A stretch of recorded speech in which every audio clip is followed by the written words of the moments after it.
Hello, friends, and welcome to Not Just a Girl, the feminist tattoo podcast where every week I talk to some of my favourite tattooers about their lives and art practice. I'm Eddy, and thank you for joining me for episode 8. Today we talk about mental health awareness and social media, and the importance of cultural diversity. Before we begin, I would like to acknowledge the Aboriginal and Torres Strait Islander people, who are the traditional custodians of this land that was stolen and never ceded. I am honoured and grateful to be on the ancestral land of the Awabakal people, and I pay my respects to the elders, past and present, and extend my recognition to their descendants.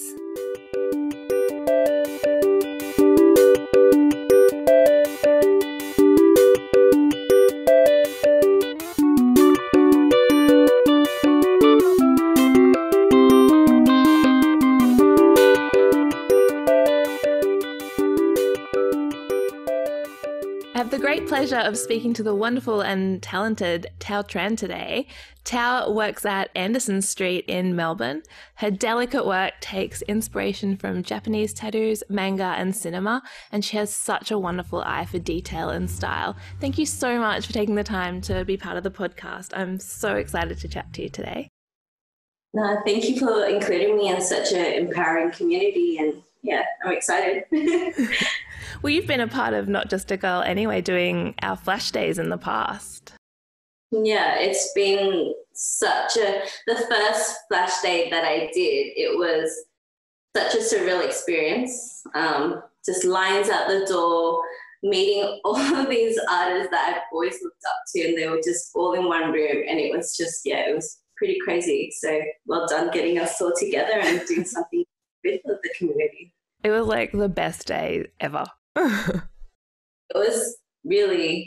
It was intense, but just the reward and just seeing what could be accomplished is, unfathomable. Like, you just can't imagine what an impact you can make. Because, I don't know, I'm going off on a rant, but I feel like tattooing can become quite a bubble and quite self-rewarding. But when you have an opportunity to do something for things that matter and for communities that are marginalized, then it's pretty special. Absolutely. It really expands the possibilities of what tattooing can mean. Yes, definitely. So what have you been doing over the last couple of months? It looks like you've been keeping busy painting and stuff. So I actually have been away from tattooing a little bit longer. I was very lucky to be able to go to Japan. Oh, wow. And on the night that we arrived back to Melbourne was when all the laws changed and the self-isolation was mandatory. You had to go into 14 days. Wow. And I always thought that after the 14 days I'll be back at work, but halfway through the isolation the new laws came in and it was just no tattooing, nothing. So It was just going from one extreme of holiday, whatever. I'm looking back, I'm very grateful now that I had that kind of moment, because I know a lot of people, unfortunately, were meant to be away now, and it's pretty upsetting for a lot of people, but it's just that shock, which I'm sure everyone went through with what's going on, and having to really question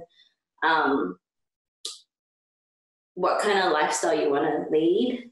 Yeah. And I think that's been a lot of what I've been doing, kind of reflecting. And then also part of that is painting things that make me happy, but also I have been doing a lot of commissions still, which is quite similar to tattooing. But I feel like there's a lot more freedom in what you can do with the paint, and just trying to learn that way.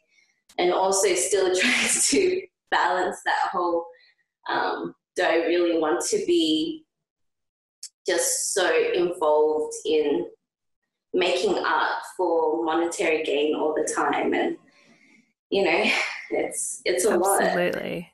Yeah, it's a big challenge, because like we're so used to that as tattooers. Everything we do is about how can I monetize this? And then when you've got that time to sit and paint and create for yourself, it changes your entire outlook. And then you realize, oh, I actually don't have to do that. And I can just do stuff that makes me happy. Yeah, exactly. And then also questioning what does make you happy, you know, like if it makes you happy to just sit and do nothing, then that's perfectly fine as well. And I think that's the hard thing, because I think you and me and a lot of other tattooers on the go all the time, tattooing at the back of our heads all the time. Even when we're traveling, we have tattooing at the back of our heads. So now that we're forced into this complete deadline of, you just have this kind of, I feel like a lot of people are going through identity crisis. Right. Absolutely. Who am I if I can't tattoo? Yeah, exactly. Or even just being able to hang with the people that you usually hang with. Just simple things like that. But it's so crazy. Like yesterday, because they've relaxed the laws. I'm just going to pause for a second. Yeah. Yeah, we just got interrupted by a crazy car alarm going off. But yeah, yesterday they lifted the laws a little bit, lifted the restrictions rather a little bit in New South Wales, so that you can visit people in small groups. And a couple of us from the shop got together yesterday, and it was just so nice. We were all just kind of sitting in a circle in the backyard, just venting and just being like, this is all the shit I've been feeling the last couple of weeks, and I really missed you, and it's so nice just to be in the same space as you again. Yeah, because they're your family. It's just like not seeing family for such a long time. Yeah. It's really nice. People just crave connection, and thank goodness we're allowed to meet up with people again. Yeah. It's funny though, because I always took myself as being quite a hermit or not being particularly social. And then the minute that was taken away from me, it was like, oh, actually, no, I quite like hugging people, and I quite like talking to people. And yeah. I have gone exactly the same thing. I'm totally the type of person where, you know, if I'm meant to meet up with someone and they cancel on me, I'm like, yes, I can stay home. But I'm exactly the same. I always thought I was a hermit, quite happy just being by myself. But this whole thing, like I said, it's just really, it's really highlighted the importance of human connection, and also just connecting with nature. You know, a lot of people are cooped up in their homes, and I feel like a lot of people are really wanting to go out, and I know any bit of grass is just like really appreciated. Like a lot of people are like, I'm just going to the dog park or just getting a little bit of exercise, and I think that really reflects on like what we actually need as humans. So we really do need to reevaluate how we live our lives, I think, and the way that we use our time and what we prioritize. 100%. Yeah. No, I totally agree. It's funny because I feel like this is a heartbreaking situation, but there's so many positives that can be taken out of everything that's happening. Yeah, definitely. What do you think it's done for you in terms of how you approach your work? That's a loaded question because I don't know. I think the biggest thing for me is questioning where I am and what I can do in the whole bigger picture, if that makes sense. So me and my friend David, we've always joked about how if there was ever an apocalypse and you're like, you know, they have those little communities where it's like, yes, we'll take the doctor, we'll take the people that can, you know, make bread. I don't know. So I'm just like, whatever. So we'll take all the people that can help. And we kind of laugh because we'll be like, hey, we can like, you know, draw pictures on you. And then like, we're so useful. It's like, no, but it's, I think it's made me really want to do more things like what Not Just a Girl does. So things like what we did with the bushfires and everyone coming together as a community. And there's people that are really still doing like charity work for all the health workers and everything like that. So I think it made me question where I want to be in this world and how I want to help others through my art. And also finding my voice and what I want to say through art. So that's been really hard because I've always considered myself an illustrator, and with tattooing, you're pretty much just doing very aesthetic and very, you know, I still think that I am showcasing like female protagonists in a very strong and empowering way. Absolutely. But I think there's a total different kind of freedom when it's just pure art. Yeah. Yeah. So it's just finding that voice. I don't know if that answers the question. Well, I mean, like you mentioned, even when you're doing a painting that's a commission piece and you're still trying to meet the client's specs, you have so much more freedom of expression and so many more opportunities to explore your medium and how, like, your visual language than you do in tattoos, because we're confined by how it's going to age and how it's going to fit the body and all of that. But in paintings, you can do whatever. And you've been doing such beautiful paintings. Thank you. I'm pretty grateful that I get to kind of bring out the old paints and everything again, and just I still feel like I'm quite like holding on to that. Every line needs to be straight and perfect. Yeah, you know, it's a very hard habit to let go of. It is.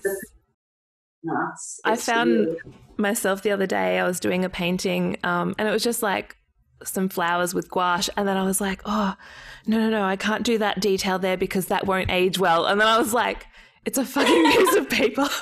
It doesn't matter. It's not skin. I don't have to worry. I can do all the little details. I don't need black. Yeah. Put neon in this if I wanted to. Yeah. It's that whole thing when you have too much choice, it becomes overwhelming. And you're just like, what do I do? Absolutely. And sometimes you find yourself making like little funny like tattoo habits, like I'll go to stretch the paper the way I would stretch skin.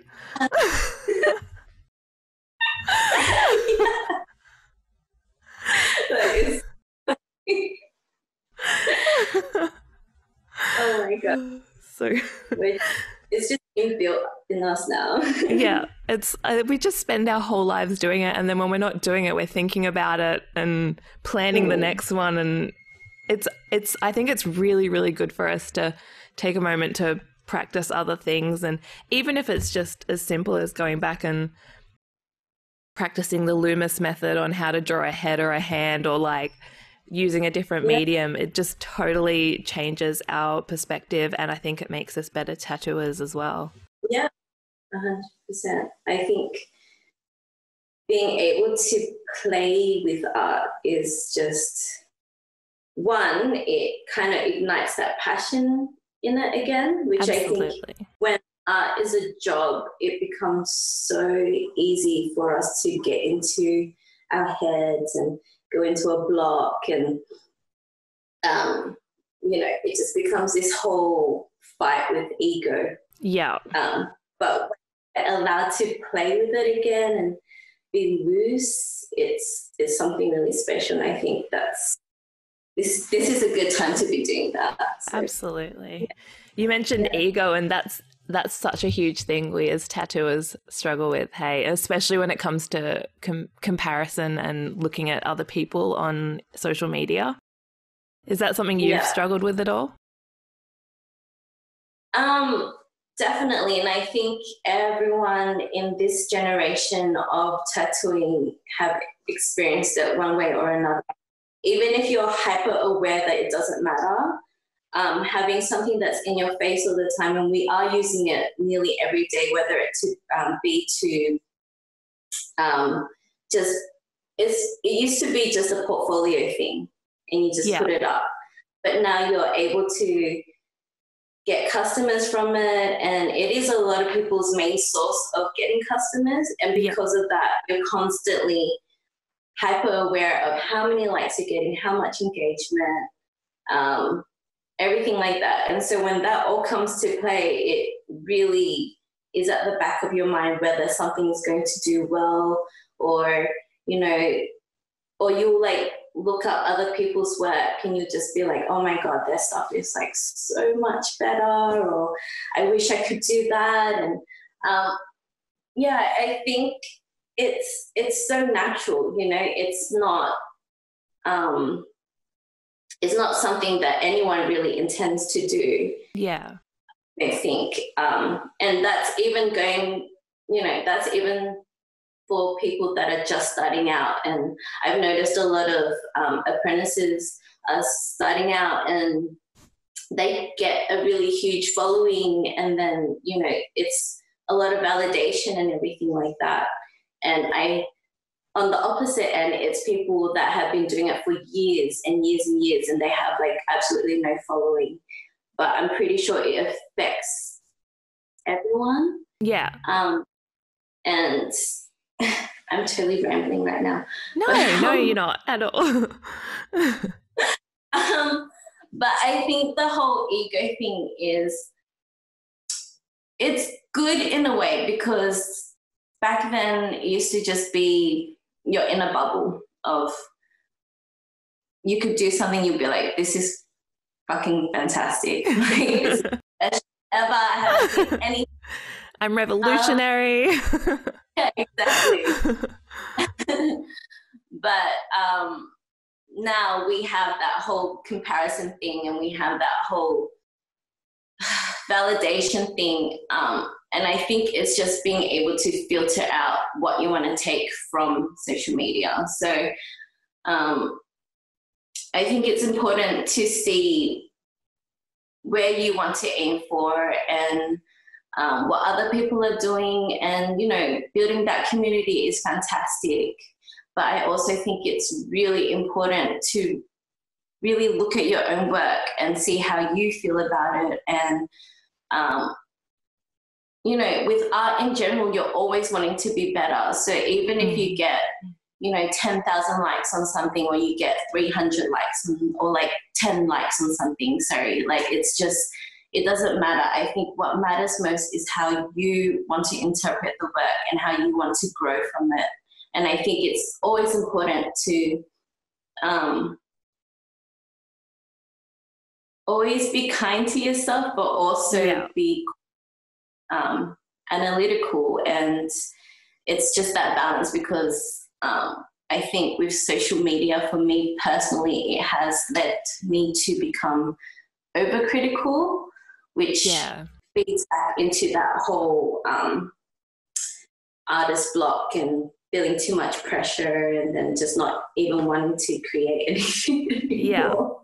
Yeah, you see someone doing something so well, and, you know, it's what you would have hoped to do, and then it's like, oh, well, why bother? Yeah. So many times I see things and I'm just like, I quit. But then, if you quit, there's a lot of people who are going to be like, oh, I really, really loved her work, and her work brought me so much. And now what do I do without it? Like, it's like, even though we're critical of ourselves, there's other people out there who really enjoy it. Yeah, that's the crazy thing, you know,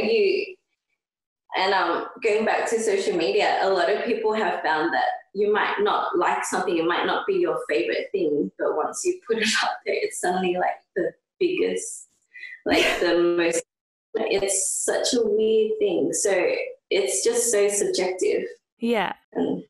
Yeah, I think like I try to think back to, you know, fine artists like, I don't know, Van Gogh or Frida Kahlo or whatever, where maybe their reactions from their audience weren't quite so immediate. So they were able to just focus on creating what they wanted to create without it being shaped by other people's input or perceptions. And then like still being a part of an arts community where they were getting critiques and growing. But I feel like, you know, sometimes we stunt our own growth by like trying to appease the audience too much. Yeah, 100%. I compare it to music where you can create something poppy that will be like an audience, you know, everyone will love it. It'll get stuck in people's minds. Or you can create, you know, like with a lot of soul in it, but might not really appeal to everyone. So I try to keep that in mind. Yeah, absolutely. Yeah, it's just that balance. Yeah. And I think with artists like Frida Kahlo and Pablo or Van Gogh and everything like that, it was very, very personal, you know. A lot of, well, Frida especially, it was very just everything that's gone in her life and all her emotions. And going back to like us being illustrators that are a little bit different from those artists is we can't exactly put, you know, our own pains into sort of. Yeah. There's definitely a little bit more disconnect than what a fine artist gets to do. Yeah, exactly. But I do enjoy when people give me like a really good story on why they want something, or I enjoy it when people just like, I just love this image, but I feel like that's where the emotion comes in rather from just from me. It's more like someone bringing in their story and then us connecting because I might feel like empathetic or experience similar things. So I think that's the good thing about that kind of art. Opposed to something that's just so in your bubble of your own experience. You kind of get to share that emotion with other people in tattooing. Yeah, and it has heaps more of an impact, I guess, because you're helping someone else like express their feelings and shape their life. Yeah, 100%. Or even if we're not really doing anything big, like some people are just honestly like, I'm just collecting artwork and that makes me just as happy. But it's pretty special, whatever kind of relationship you build with your customer. Yeah. I always talk about how fortunate we are and how grateful I am that people can trust us and love what we do. Like when someone comes to you and says, oh my God, like I've been following you for ages. I love all this stuff you do. Can you just do something like this for me? And I will love it. And it's the best. Yeah, it's such a nice feeling. I think a lot of the things that keep me going is just making people happy, I think, because I'm sure you've experienced it, but I know a lot of tattooers where we can get really down on ourselves and there's been times when I've just been in such a bad headspace and then I'll finish a tattoo, my customer will be so stoked. I'll just be like, this is so beautiful, I'm so happy. Like in that moment you can't help but be like, oh, yeah, this is nice.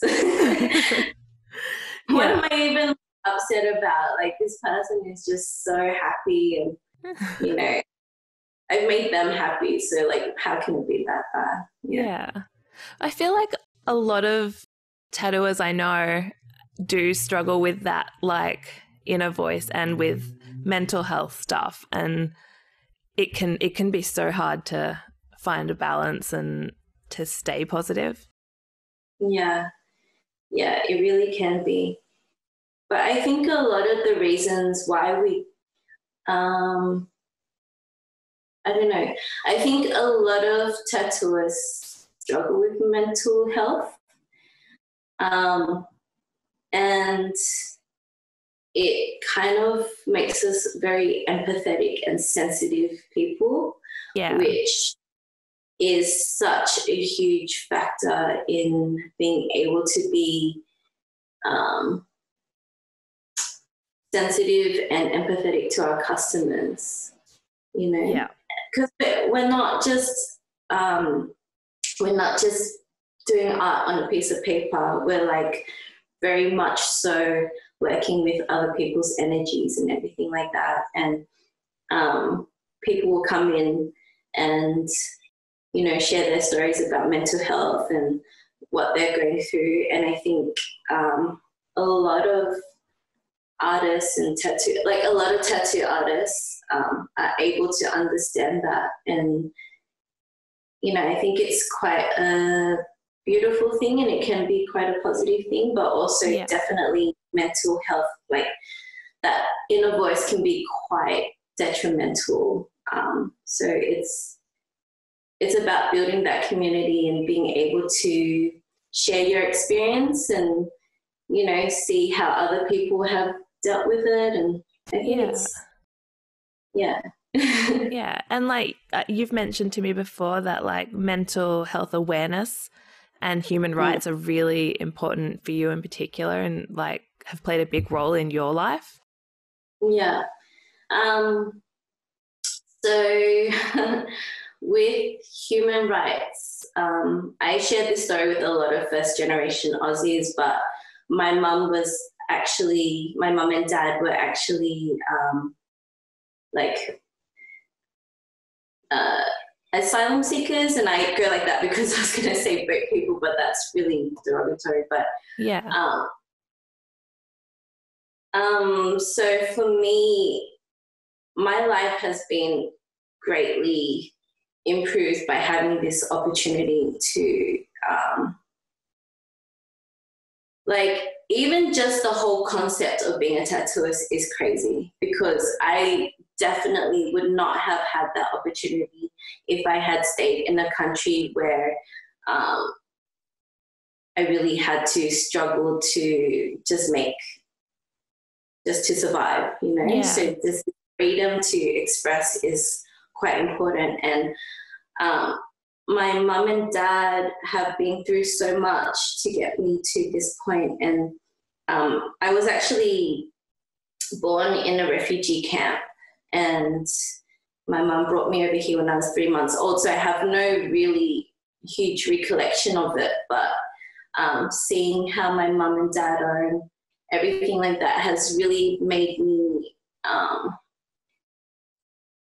has made it really important for me to educate people on how everyone has a right to a good life, you know? I really don't understand when people are just like, oh, you know, they shouldn't let too many people in, or illegal immigrants, and they become gangs and everything like that. It goes back to people just wanting connection. I feel like if you want to create a better country, you need to have this, you know, melting pot of culture, and you need to have like people contributing.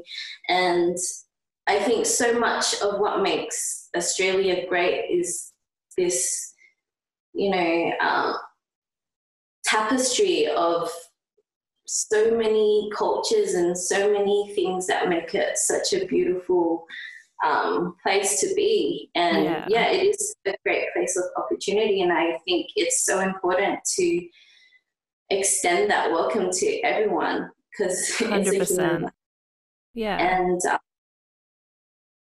going back to what my parents experienced in Vietnam, my dad actually has paranoid schizophrenia, and he's had it since I was 7. So seeing someone live with mental illness and growing up with it,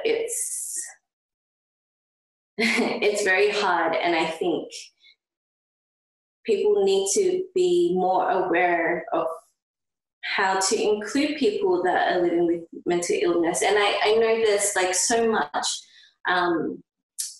awareness happening these days, and there's still a lot of organizations that help and a lot of support systems. But I think in the day-to-day life, just, you know, a lot of people kind of see, I'm just coming up with an example, but things like seeing homeless people and just kind of not showing empathy for the mental illness that they might be going through is, you know, we're like on a day-to-day basis, we're constantly kind of surrounded by these things and we don't really think about it. So if we can be a bit more compassionate and aware, and also like, you know, it's just going back to that whole human rights and inclusion thing. If we're able to create more of a community where we accept people and,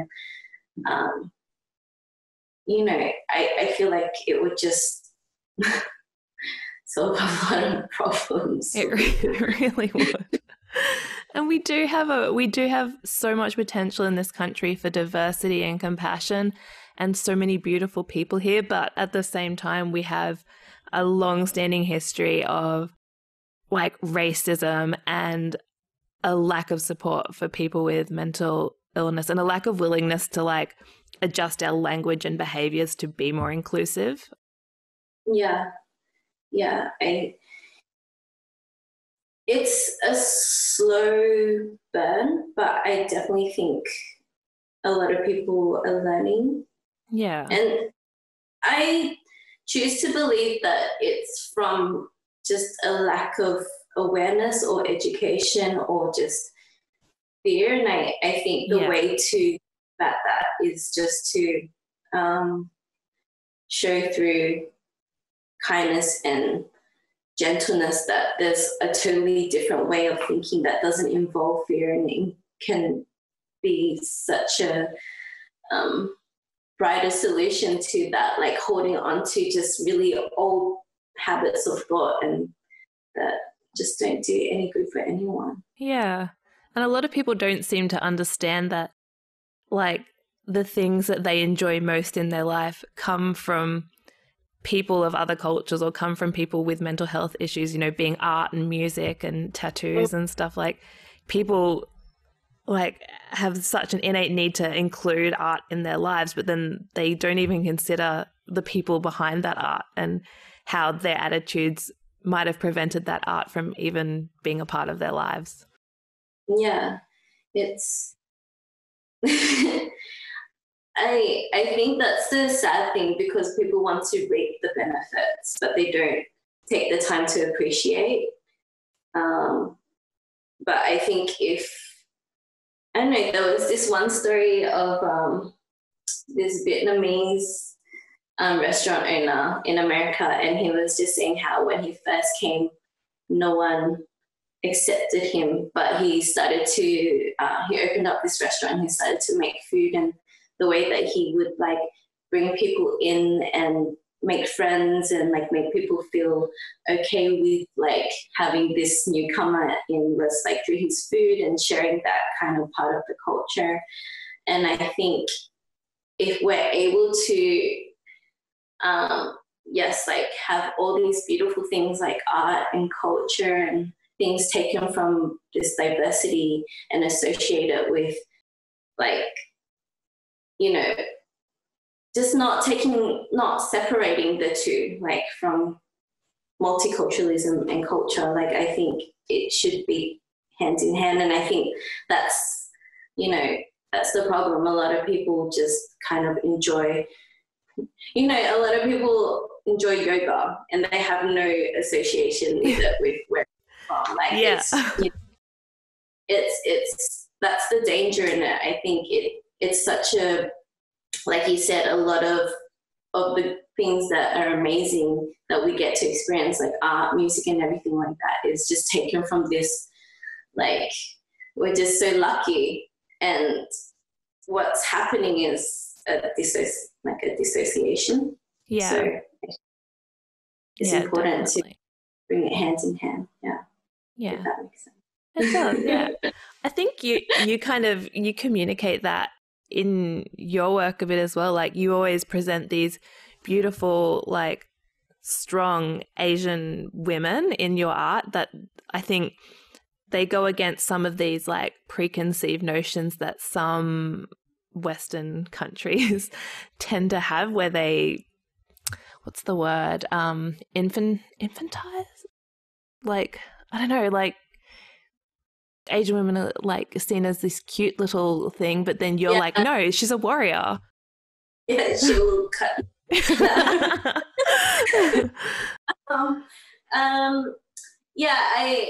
It's really weird how there's been like, I think a few writers or something back in the day have kind of made Asian women into this like submissive, you know, even the whole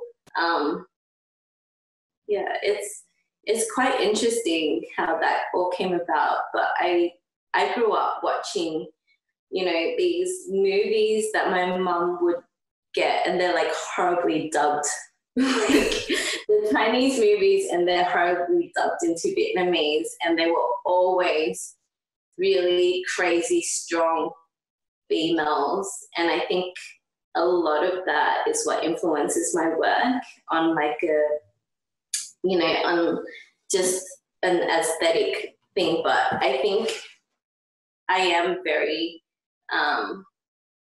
adamant on not portraying these women as, you know, just exotic, what do you call it? Just things to look at that are like just pretty, you know? I think a lot of my customers are actually Asian women themselves. And I think what might attract them to my work, I think, is possibly that appreciation for us being portrayed in a very strong way, and not just like this figure of imagination where we'll just serve you, or, you know. Yeah. Yeah. I love how there's like sci-fi and horror elements in your work as well. Yeah, I think that's just from anime. I think artists are just so incredible, and just having that playfulness and kind of cheekiness in it. I mean, you know, we were talking about Ani, and I think she's a big example of how you can be like totally, you know, bring in these elements of horror and like sci-fi and, you know, sexuality, and like be so fucking like strong and badass. Yes. So I think it's pretty cool. Yeah, I think anime definitely does that a lot. So whenever I get a chance to put in anything sci-fi, I'm always down. It lends itself so well to tattooing as well, because you've got these beautiful like line work details, but then like, you know, areas of solid black, areas of like large negative space, and it's like so high impact imagery, such high impact imagery that it's just like a perfect little like coupling with tattooing. So nice. I think there's just certain composition and certain aesthetic rules that I've been influenced by through manga and stuff. I think a lot of the stuff that you do in a comic book translates really well on skin, because they have to use really strong lines, really bold, a lot of contrast. So I can't take credit for that. I really feel like a lot of my work is very much so influenced by amazing artists that have laid it out for me. Yeah. Is that how you came to use, like, because you have a very distinctive black and red color scheme that flows through your work. Is that from manga as well? It's funny because if you look at my old portfolio work for when I first started tattooing, it was all color realism. Really? I didn't know that. Yeah, so I went from color realism to like neo-trad realism, and then I really like started to tone it down, and then I went into like really simple black work, and then I added in the red. And I think adding in the red actually is just from seeing traditional Japanese tattoos and how back in the day they only had black, grey and red. And I just remember seeing this kind of disturbing but also really fucking cool when they have like skin from a dead person pinned up. It's like and it was a perfect Japanese tattoo, and it was just black, grey and red. And I just remember thinking that is all you need. Like, it's just so beautiful. But in saying that, like, I kind of sometimes enjoy doing color as well. Like, yeah, I just think if you're, yeah, I don't know where my brain just went there.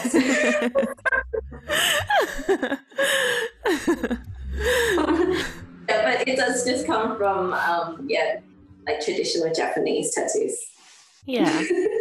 I love how on your Instagram you've got in your stories like a little thing of all your inspiration, and it's so beautiful to go through and see what inspires your work. And yeah, like things like cinema and manga and Japanese tattooing and stuff. It's gorgeous.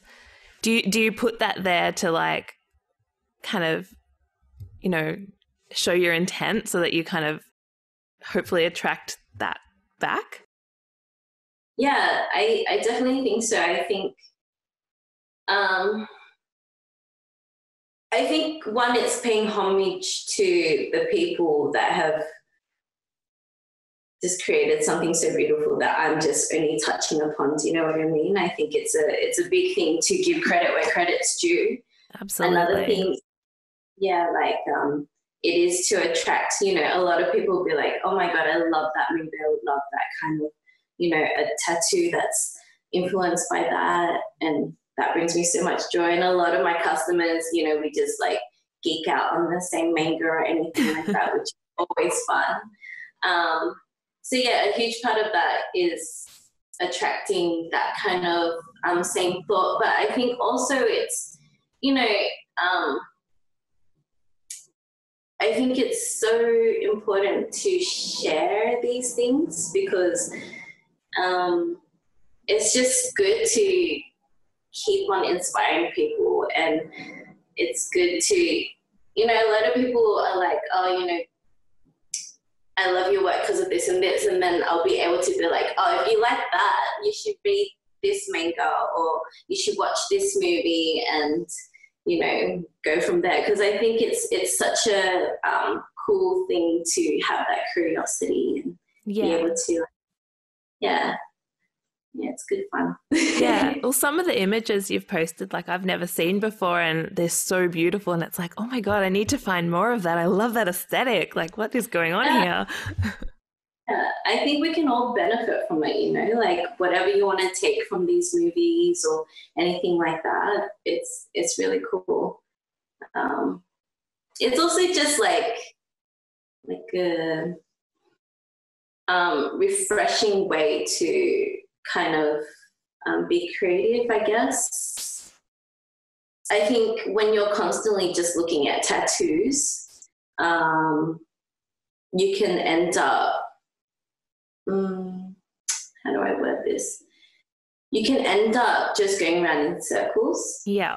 But if you are able to expand what inspires you and, you know, and share that with other artists, then I think it's contributing to creating like a whole community of really cool things that can come out of it.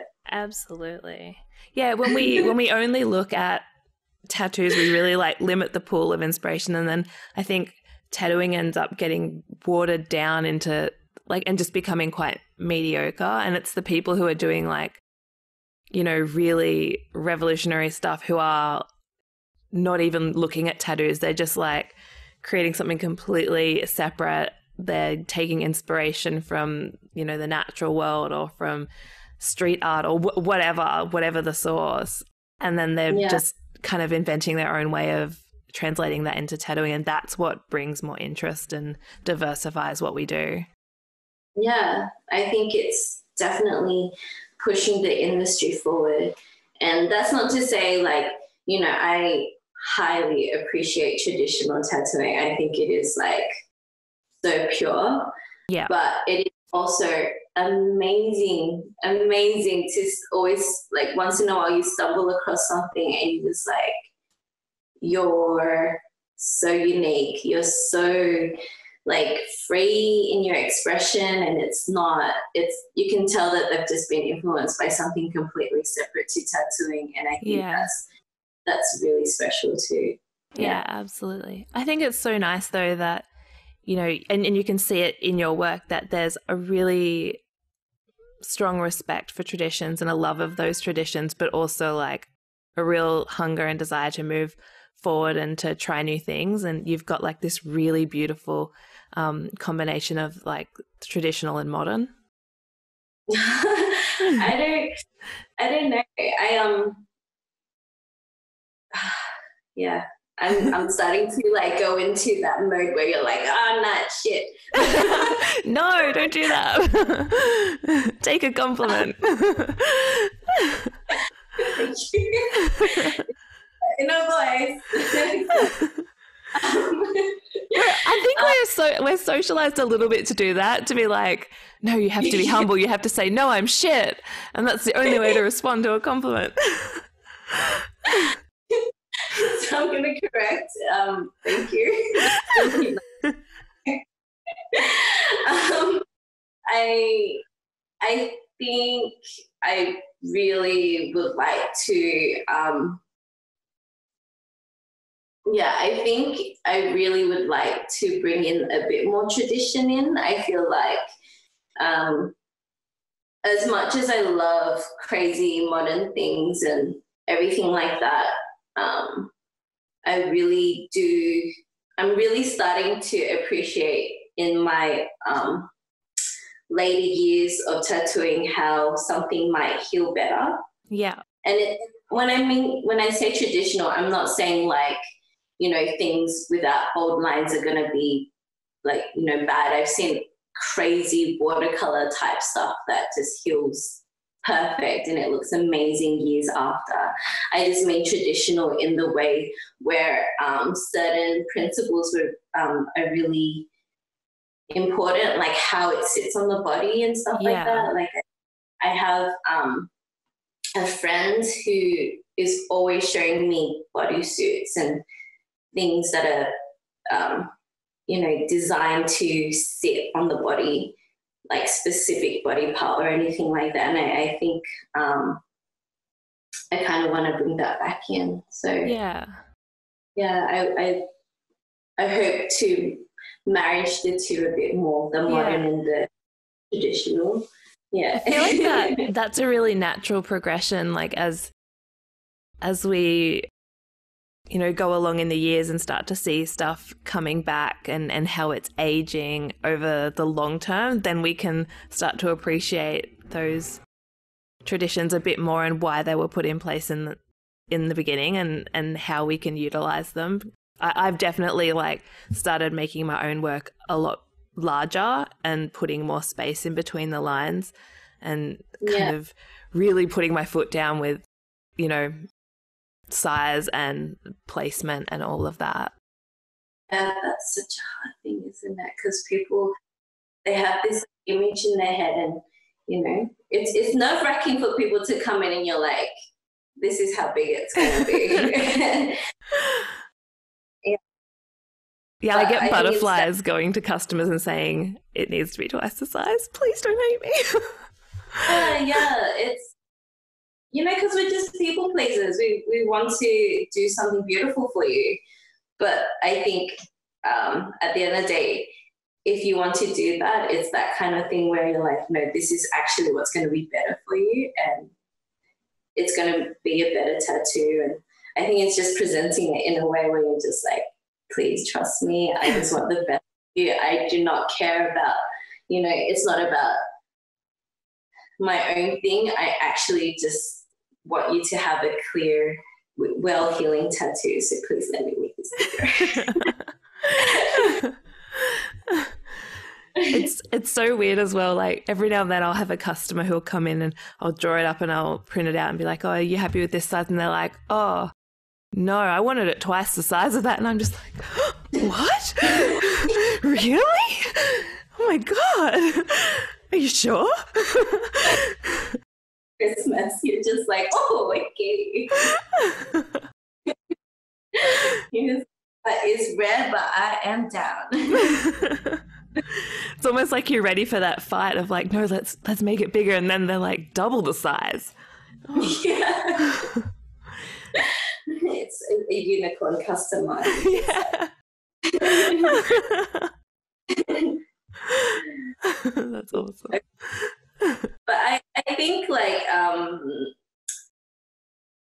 I think a lot of it is that fear of pain or being too overwhelmed with the image, but I think that goes back to being empathetic. Yeah. I feel like if you're like really pushy and you're just like, no, you have to make it bigger, they'll be like, who the fuck is this person? Yeah. I don't even want a tattoo from you anymore. Yeah. But I think with someone like you, you'll probably be like, I think this is like the better option, and I think people really appreciate that. So yeah, it's actually taken me a long time to learn how to do it. I think in the beginning I was a bit like, no. And then I had to learn how to communicate and, try to like explain why it's for my customers' benefit and the reason behind it. Yeah, because, we're in a bubble. Like everyone, we spend so much time with tattooers and we're, it just makes perfect sense to us. Yeah. And it's so like remember to be like, oh yeah, like these customers, they don't know any of that. Like their knowledge of tattooing is like maybe what they've seen on Instagram or wherever. And reality TV. Yeah, yeah. Well, you can't do a whole back piece in one day.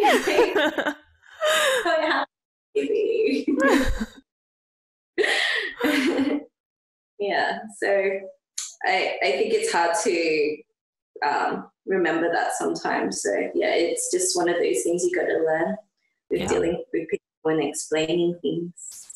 Yeah, definitely. I think everything we do is just about finding the balance. Yes, everything. Well, I guess before we finish up today, is there anything else you wanted to like touch on or tell our listeners?